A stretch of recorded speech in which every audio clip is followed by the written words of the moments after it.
Abra sua Bíblia comigo em Lucas capítulo número 7. Perdão, Lucas capítulo de número 14, de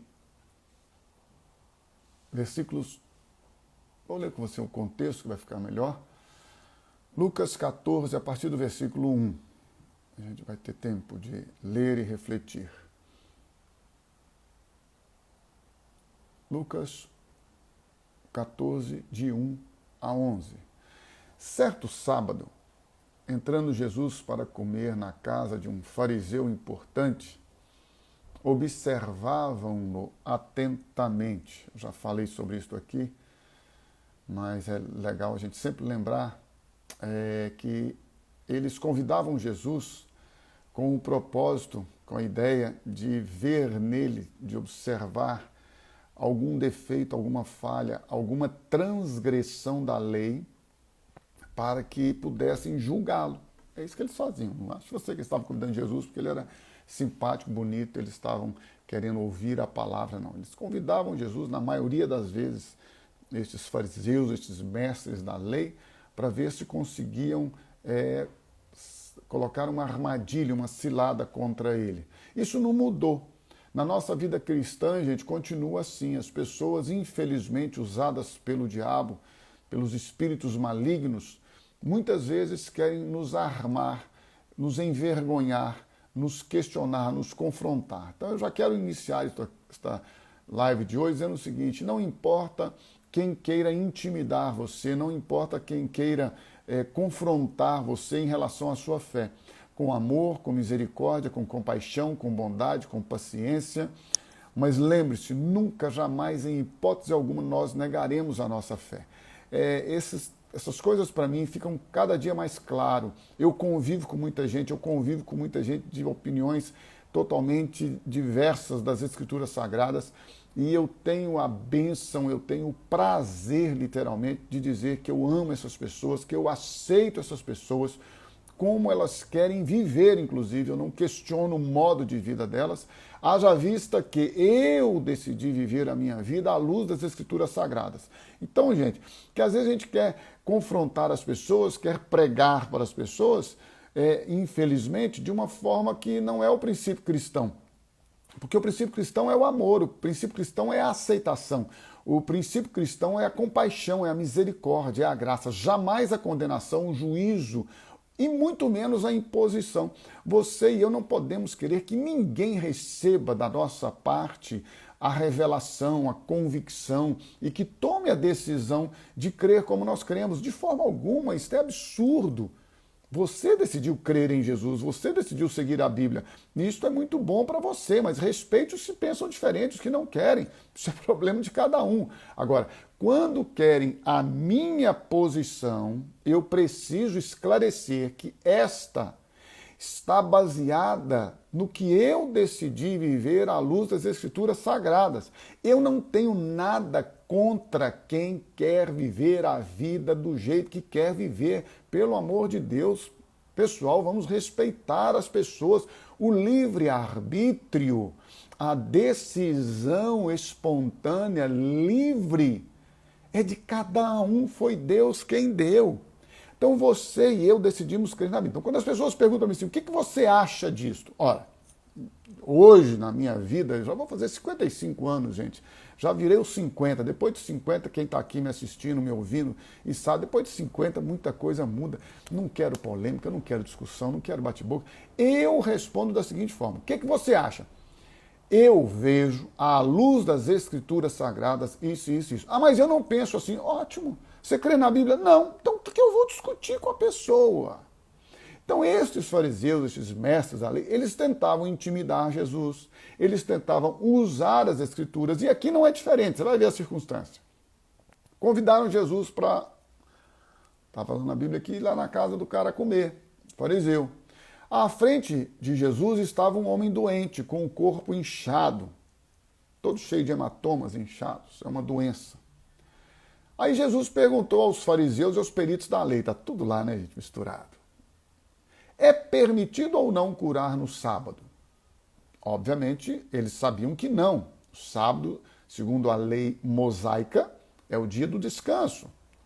Mas eles ficaram em silêncio. Assim, tomando o homem pela mão, Jesus o curou e o mandou embora. O homem foi embora da casa. Então ele lhes perguntou: se um de vocês tiver um filho ou um boi e este cair num poço no dia de sábado, não irá tirá-lo imediatamente?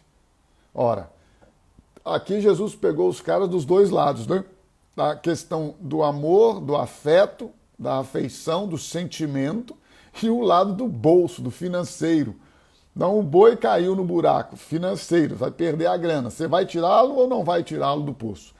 Seu filho caiu, é sábado, você não pode fazer nada, a lei diz que é o dia do descanso. Você tira ou não tira o filho do poço? Eles, versículo 6, e eles nada puderam responder.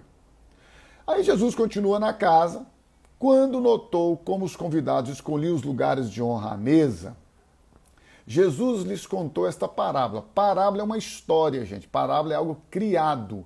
Parábola não é algo que existiu, é uma história que ele inventa, ok? Quando alguém o convidar para um banquete de casamento, disse Jesus, não ocupe o lugar de honra, pois pode ser que tenha sido convidado alguém de maior honra do que você.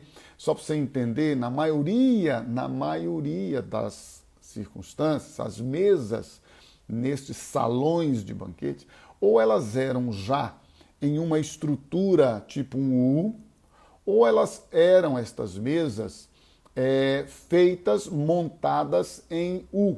Então, das duas formas, ou era um U, já uma mesa desta forma, ou eram montadas desta forma. As pessoas mais importantes sentavam-se ao lado, paralelo ao anfitrião, aquele que era o dono da festa. E as menos importantes iam sentando naquele corredor ali, naquele paralelo ali das mesas, uma de frente para a outra, até o final. Então, quanto mais importante o convidado, mais próximo do anfitrião. Quanto menos importante, mais distante.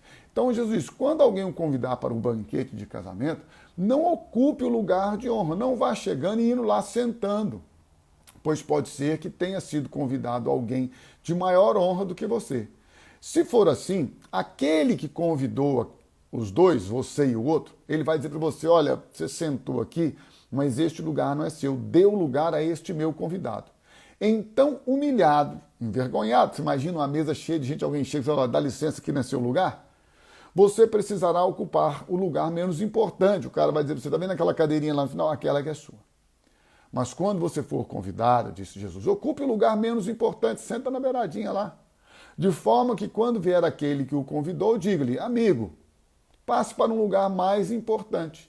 Então você será honrado na presença de todos os convidados. Aí Jesus então traz a chave, agora nós temos falado sobre isso nesses últimos dias sempre, pois todo que se exalta será humilhado e o que se humilha será exaltado. Agora eu, dentro deste texto, gostaria de pensar com você o seguinte, com quem você se compara? Você chega num lugar, você quer ser o primeiro, você quer ser a pessoa de destaque? Quando você trabalha isso emocionalmente no seu coração, qual é a perspectiva que você tem em relação àquilo que você faz no seu dia a dia? Por exemplo, eu considero 3 níveis básicos, fundamentais, da nossa vida espiritual, emocional, social. Então, veja bem, eu vou tentar trabalhar esses 3 aqui com você hoje, você vai avaliando e nós vamos refletindo juntos, ok? Ora, em primeiro nível, nós fomos ensinados, somos ensinados que para sermos o primeiro temos que ser o melhor. Então a nossa vida é pautada em uma comparação. Com quem você se compara? Nós nos comparamos com o primeiro porque aprendemos que quem está em primeiro é o melhor. Obviamente existem exceções, mas não vou entrar no mérito. Mas essa é a ideia. Então a gente se compara sempre com o melhor. Esse é o primeiro nível. A gente olha para a pessoa e diz, poxa, eu tenho que ser igual àquele cara, eu tenho que ser como ele, eu tenho que alcançar a posição dele, eu tenho que chegar onde ele chegou. E para eu chegar onde ele chegou, eu tenho que ser o melhor. Para eu ser o primeiro, eu tenho que ser o melhor. Para eu alcançar os meus objetivos, para eu alcançar os propósitos que eu tenho na minha vida, eu tenho que me comparar com o melhor. Então lembre-se sempre que sempre nós nos compararemos. nós teremos uma referência, nós estabeleceremos uma referência. Infelizmente, neste mundo, no sistema deste mundo, nós somos chamados para nos compararmos sempre com o melhor. É nos estimulado, nos é colocado que você precisa ser o melhor, você precisa ocupar o primeiro lugar, você precisa ocupar o lugar de honra. Você, hoje em dia, virou uma moda, né? Por causa desta pandemia, deste isolamento, por causa dessa questão que todos nós nos voltamos para dentro de casa, espaços definidos e menores, e aí a gente começou a se dar conta mais de nós mesmos, dos nossos problemas, defeitos, falhas, crises, inquietudes. Enfim, aí isso está trazendo agora um movimento tremendo de autoajuda, autorreflexão. Eu agora sou autossuficiente, eu preciso trabalhar o meu eu para eu ser melhor, para eu fazer melhor, para eu conquistar mais, para eu subir na vida, para eu ter mais paz. Olha só, tudo voltado para o eu. Então, ou você se compara, preste atenção, com alguém, ou você passa a trazer a deidade. Eu sou autossuficiente, eu sou o melhor, eu sou eu. E tudo isso nos leva a um vazio terrível, nos leva a um conflito interior terrível, a uma angústia, a um vazio como ondas lançadas pelo mar, diz a Bíblia. Assim é o ímpio, ele não tem paz. O seu interior está totalmente revolto, em todo o tempo há uma inquietude, há algo que nunca é saciado. Sabe por quê? Porque foi-nos dito que nós devemos ser o melhor. E aí a gente fica pensando, então eu não devo ser o melhor, eu devo me contentar com o que eu sou? Nunca, jamais. Vamos no segundo passo. Então a primeira coisa é você querer se comparar sempre com o melhor, achando que ser o melhor vai te levar ou nos levar ao primeiro lugar. Depois há um segundo estágio em que você começa a olhar o outro e aquilo que o outro tem. Primeiro você olha ele, aí você diz, quero ser como ele. Depois você diz, agora eu tenho que perceber e ver o que ele, o que o outro. Então o que acontece? O marido do outro é melhor, a mulher do outro é melhor, os filhos do outro são melhores, os pais do outro são melhores, o negócio do outro é melhor, a família, a comida, a casa, o carro, tudo que ele tem é melhor do que o meu. Por que tudo que ele tem é melhor do que o meu? Por que eu não posso ter o que ele tem? Por que eu não mereço? Olha o problema aí. Por que eu não mereço o que ele tem? Por que Deus, aí já entra, isso é subjetivo, isso ninguém quer confessar, ninguém quer falar porque a gente tem vergonha, a gente não chega diante de Deus com sinceridade achando que Deus está ouvindo nossas palavras e Ele está vendo nosso coração. É por isso que não adianta ser hipócrita diante de Deus, que você e eu podemos enganar-nos até a nós mesmos. Você pode criar na sua cabeça, pelo poder da mente, uma convicção da sua imagem, da sua própria pessoa, ou daquilo que você deseja ser, muito longe daquilo que você realmente é. Mas Deus olha o nosso coração, Deus olha a nossa motivação, Deus olha a nossa intenção. Por isso, nunca se esqueça, se você e eu nos compararmos, aqui é isso, com quem você se compara. Se você se compara com o outro, você já tem um problema terrível. Se você começa a se comparar na medida do que o outro tem, você entra num caos na sua vida. E ainda que você não queira confessar, deixa eu dar uma notícia para você. Quando nós nos comparamos com o outro, há uma perspectiva do que eu desejo ser. Quando eu começo a comparar a minha vida com o que o outro tem, eu entro sim numa disputa, eu entro sim num litígio com Deus, porque eu começo a me achar injustiçado. E aí eu digo para Deus, Senhor, Eu oro, eu clamo, eu faço, eu sirvo, eu sou o melhor marido, eu sou a melhor esposa, eu sou o melhor filho, eu sou o melhor pai, eu dou tudo para os meus filhos. Por que os meus filhos não me respeitam, não me honram, como aqueles outros filhos que os pais não são tão bons quanto eu? Por que este meu marido, sabendo que eu estou aqui ao lado dele, que eu honro, que eu abençoo, que eu estou aqui, e ele não me honra, ele não me ama, ele não me trata como aquele marido lá, que é, nosso Deus, aquela mulher lá, uma mulher que não faz nada, não é como eu sou, e o marido dela trata ela tão bem, ou vice-versa. Aí você começa a dizer para Deus o seguinte: Deus, eu sou tão bom, e o Senhor dá o outro e não dá para mim. Eu trabalho tanto, aquele ali não trabalha nada. Ele só fica em casa, fica contemplando a natureza. De repente ele tem uma ideia brilhante. Senhor, me dê ideias brilhantes para eu poder chegar lá. Como que eu vou chegar lá? Então você começa a pensar nisso. Olha só que loucura. Aí você está, Senhor, pô. Aí é sutil, gente. É sutil isto. Estou dando a você aqui hoje algo que talvez você não tenha pensado antes, mas eu quero que o Espírito Santo te revele. É sutil. Série nossa aqui é Deus valoriza os relacionamentos. Relacionamentos baseados no princípio do coração, da motivação, da intenção. Desculpa, mas a gente pensar em Deus numa perspectiva mecânica ou no sentido de fazer, de ler a Bíblia, óbvio que isso é maravilhoso. Tem que ler a Bíblia, tem que orar, mas por favor, entenda. Deus olha o nosso coração, Deus olha a nossa motivação, Deus olha a nossa intenção. Nós precisamos nos derramar diante de Deus, rasgar a nossa alma e dizer: Senhor, olha aqui, tem sentimentos ruins, tem coisas que não glorificam a Ti, tem coisas que não Te louvam, tem coisas que não Te exaltam, e eu preciso ser limpo. Limpa-os pela palavra. Tira estes sentimentos da minha vida, os quais eu rejeito. Lanço isso para trás, isso não faz parte da minha vida, da minha nova vida. Você é um amado filho de Deus, você foi escolhido, predestinado, eleito, separado. Antes da fundação do mundo, você é especial para Deus. Deus olha para você, entenda isto. Deus olha para você e vê a pessoa de Jesus, ele vê o sangue do Cordeiro, ele vê a vida ressurreta de Cristo dentro de você. Ele vê coisas maravilhosas, ele vê uma expectativa de relação de pai e filho.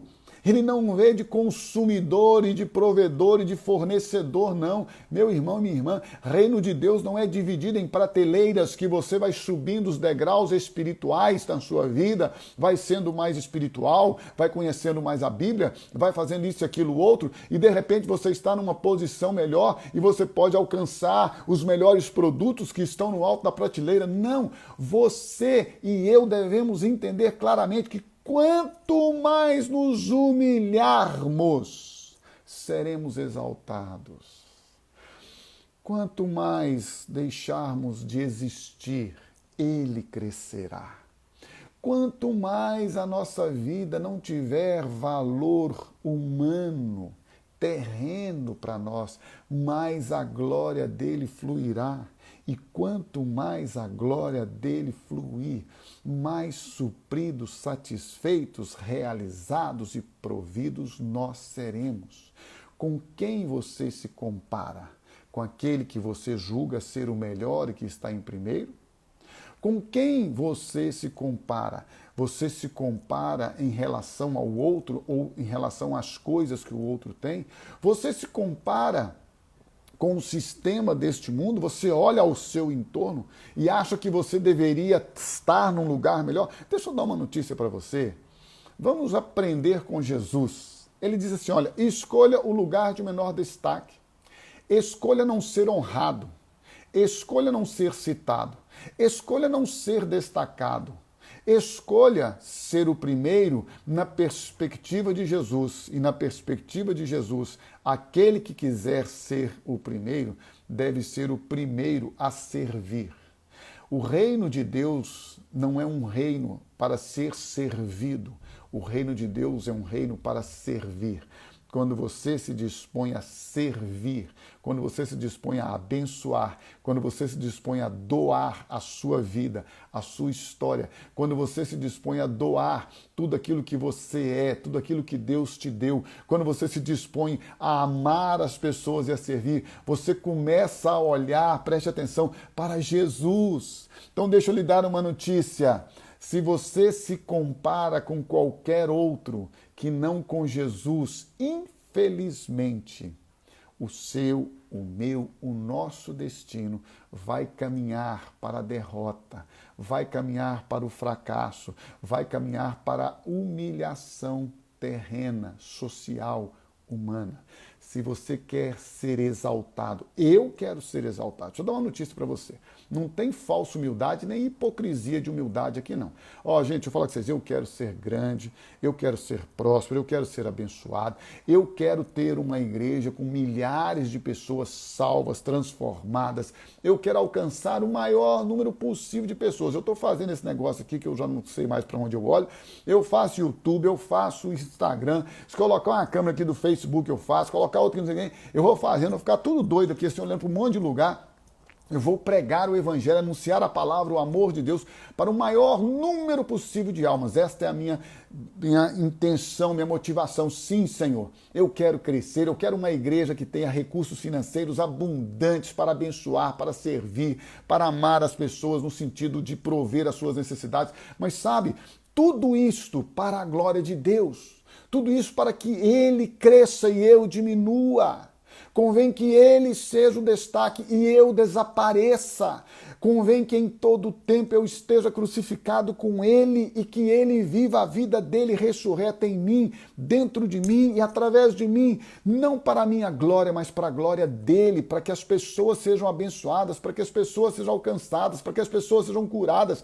Eu quero os dons, eu quero os milagres, eu quero as curas, eu quero os prodígios, os sinais, as maravilhas, o sobrenatural. Eu quero que o céu desça à terra e o poder de Deus seja manifestado de maneira sobrenatural, como eu disse, poderosa, talvez não incrível, porque a gente precisa de crer, mas de forma que as pessoas dizem, que é isto? Aí você possa dizer, é o poder de Deus, é o amor dele, é a glória dele, é a graça dele. Esta é a minha motivação.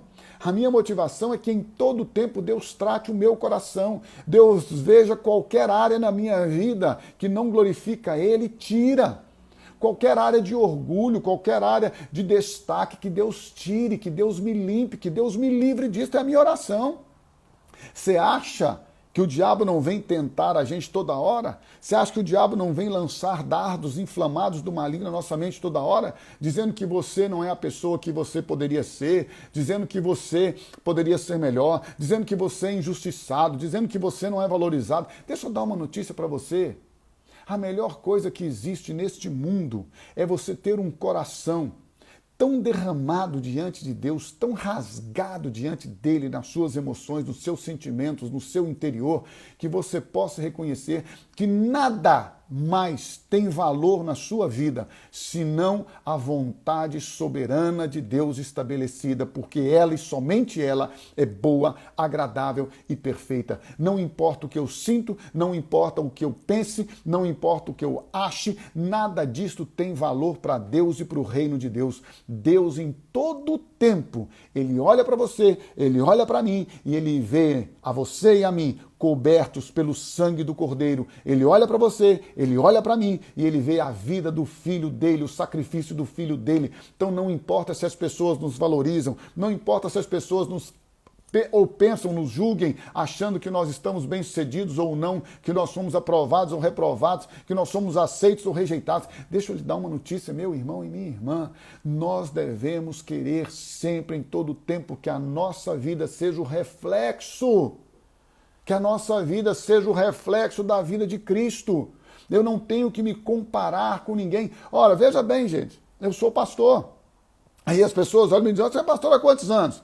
30 anos. Já houve uma noia, ficava todo mundo louco há uns anos atrás, de igreja tem que crescer, megas igrejas, isso, aquilo. Deixa eu dar uma notícia a você. Eu Estou aqui para Deus fazer o que Ele quiser. Se a igreja tiver que crescer em número de pessoas, ótimo. O meu objetivo, o meu propósito de vida é alcançar almas. Se a congregação, se as pessoas estarão juntas, se as pessoas vão ali viver um momento de congregação juntos, se a igreja, de glória a Deus. Mas o que eu quero é que almas sejam salvas. Deixa eu dar uma notícia para você. Jesus não me mandou fazer igreja grande. Jesus mandou eu fazer discípulos. Jesus não falou que eu tinha que fazer células. Jesus falou que eu tinha que fazer discípulos. Jesus não falou que eu tinha que salvar uma multidão de pessoas para congregarem juntas. Jesus falou que eu tinha que dar a minha vida pelo próximo, individual. Portanto, se eu na minha vida cumprir ou tiver cumprido o propósito de Deus de salvar uma vida, deixa eu lhe dar uma notícia, eu sou mais rico, mais abençoado, mais próspero do que qualquer homem sobre a face da terra, porque uma alma vale mais do que o mundo todo. Então você precisa, e eu também, colocar o nosso foco em Jesus. Com quem você se compara? Nunca se permita comparar com qualquer outro que não seja Jesus. Jesus é nossa referência. Jesus é nosso alvo. Jesus é o nosso propósito de vida e de existência, gente. Eu quero ser como Jesus.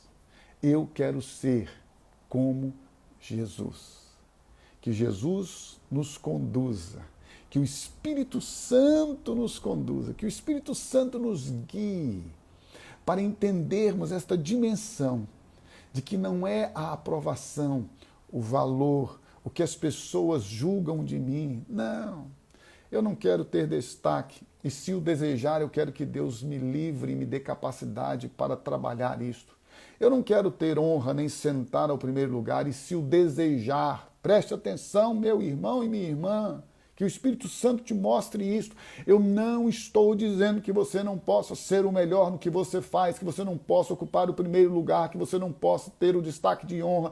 Não estou dizendo que você não possa ser próspero. Ao contrário, o meu desejo é que Deus te capacite e te coloque no lugar que Ele quer colocar. Porque veja bem, gente, às vezes é necessário que Deus converta um bandido para que ele pregue o evangelho na cadeia. Às vezes é necessário que Deus converta as pessoas para que elas ocupem os postos mais altos nas empresas e nos seus relacionamentos, para que Deus salve os ricos, para que Deus salve aqueles que muitas vezes nós, você e eu, não conseguimos alcançar pela questão social, financeira, econômica. Isso não há problema nenhum, pessoal. Por favor. Por favor. O que eu estou dizendo é que na nossa alma, no nosso interior, na nossa vida, nós não podemos permitir que a nossa vida seja estabelecida, que o padrão da nossa existência nesta terra seja qualquer outro, senão a pessoa de Jesus. Olhando para Jesus, autor e consumador da nossa fé. Olhando para Jesus, que em todo tempo nos dá a alegria de vivermos para a glória dele. Olhando para Jesus, que em todo tempo, Jesus, o autor e consumador da nossa fé, vai nos transformando de glória em glória, de fé em fé, até que todos nós cheguemos à maturidade. Olhando para Jesus, que em todo tempo trabalha o nosso coração, trabalha o nosso interior, muda a nossa vida, muda nossas emoções, muda nossos sentimentos, muda nossa mente, pessoal. Vamos ter a mente de Cristo, pensar como Ele, sentir como Ele, viver como Ele. É este o alvo. Você e eu podemos, nós dois, todos nós, decidir, olha só que legal, decidir neste dia, trabalhar contra nossas emoções e sentimentos que não glorificam a Deus. Eu já disse isso aqui e vou repetir com todo o amor que tenho por você, que vive nesta vida miserável de tropeça aqui, cai acolá, que um dia está bem, outro dia está mal. Eu já falei, vou repetir e estou dizendo isso aqui de forma muito séria. Se você tem problemas interiores, conflitos existenciais e você não consegue lidar com eles, ainda sozinho, somente na perspectiva espiritual, bíblica, procure ajuda psicológica, é importante, se necessário, psiquiátrica, medicamentosa, Cuide da sua vida emocional, física, orgânica, porque o homem, ele é espírito, alma e corpo. Mas se você já está num nível de capacidade psíquica, mental, emocional, que você pode entender que pela palavra de Deus e pela revelação e o poder do Espírito Santo você consegue já trabalhar as suas emoções, comece a trabalhá-las dentro da perspectiva de que tudo aquilo de sentimentos, de desejos que não glorificam a Deus, nós devemos lançar para trás, nos despojar. Este é o despojar dos maus hábitos do velho homem, de sentimentos que não glorificam a Ele. Então eu queria desafiar você hoje, nesse dia, que nós possamos perceber e pedir ao Espírito Santo. O Espírito Santo fala, viu, gente? Ele habita em nós. Espírito Santo, tudo que não glorifica a Deus na minha vida, todos os sentimentos, desejos, intenções, eu queria que você e eu pudéssemos nesse dia dizer, tira de mim, Espírito Santo. Se eu perceber que alguém é mais bem-sucedido do que eu, isto causar inveja no meu coração, tira de mim. Causar cobiça, desejar ter aquilo que é do outro, tira de mim, me limpa. Eu tenho um coração novo, eu tenho um espírito novo, eu tenho um Espírito Santo, eu não preciso sentir essas coisas. Se porventura, por questões circunstanciais da vida eu vier a senti-las, eu não vou agir e muito menos reagir conforme os meus sentimentos. Eu quero agir, eu quero viver, eu quero reagir conforme os princípios da palavra de Deus. O Espírito Santo, ele muda, ele transforma. Gente, você precisa ser cheio do Espírito Santo. Tire um tempo na sua vida e vá buscar o Espírito Santo, vai derramar-se diante dele, seja batizado com o Espírito Santo, com fogo, tenha uma vida de intimidade com ele, derrame sua vida diante dele e você vai experimentar coisas tremendas e maravilhosas, porque o Espírito Santo vai mudar seus sentimentos, vai transformar sua mente, sua maneira, renovados, diz a Bíblia, vocês serão transformados pela renovação do vosso entendimento. O Espírito Santo renova, ele nos molda, ele faz com que você e eu passemos a pensar. Os nossos conceitos e valores, como eu disse aqui introdutoriamente lá atrás, passam a ser os bíblicos, independente do que os outros pensem, que eles aprovem, que eles nos aceitem ou não.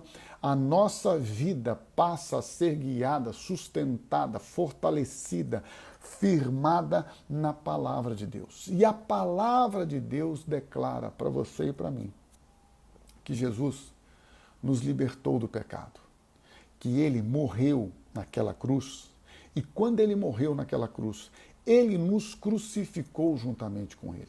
Ele nos fez morrer para o pecado. Ele crucificou o nosso velho homem, por isso o pecado não tem domínio sobre nós. É por isso que nós não somos mais escravos do pecado, gente. Não importa os sentimentos que você e eu tenhamos, que por vezes trazem algum tipo de conflito à nossa vida. Não, isso é passageiro. Ele vem, são dados inflamados, é o diabo dizendo para você, você poderia estar melhor, você poderia ter feito, Deixa eu falar uma coisa para você, que o passado fique no lugar dele, que é passado. Se alguém está em Cristo, nova criatura é. As coisas velhas ficaram para trás, e eis que tudo se fez novo. Portanto, deixa eu lhe dar uma notícia nesta terça-feira, 28 de julho, tudo se fez novo na sua vida. Você não é museu para andar de passado, para viver de passado. Você é uma nova criatura. Entrega a tua vida a Ele. Confia nele, descansa. Ele, Deus, o nosso Pai Celestial, que começou esta boa, linda, maravilhosa obra de libertação, de transformação, de salvação na sua vida, Ele há de aperfeiçoar esta obra até a volta de Cristo Jesus. Eu desejo muito que você e eu possamos viver para a glória de Deus, comparando-nos, sim, tendo como alvo, como meta, como propósito, como objetivo de vida, sermos semelhantes a Jesus. Se você e eu tivermos este propósito, esse desafio, a semelhança com Cristo traz paz, traz descanso, traz gratidão, traz contentamento. Gente, tudo que na vida nós reclamamos só nos leva para trás, só nos faz regredir. Todas as vezes que você e eu murmuramos, nós regredimos. Por quê? Porque você e eu devemos ter uma vida, um espírito contente. A Bíblia diz que contentamento traz a bênção e a glória de Deus para nós. Por isso, que o Senhor te abençoe, que o Senhor te renove, que Ele traga para a sua vida nesta manhã o renovo de paz, de alegria, de contentamento. Lembrando sempre, sempre, sempre, sempre, que você não é obrigado, nunca, jamais, a satisfazer aos desejos do outro e nunca queira se comparar com quem quer que seja. Você é único. Não digo isso, você é único como uma coisa maravilhosa ali, não. Você é único com seus defeitos, com seus pecados, com as suas limitações, com as suas finitudes, com as suas inquietudes, com as suas inseguranças, ansiedades, tristezas. Você é único para ser tratado, cuidado e transformado por Deus. Lembre-se, a nossa vida, a sua e a minha vida, é para a glória dele.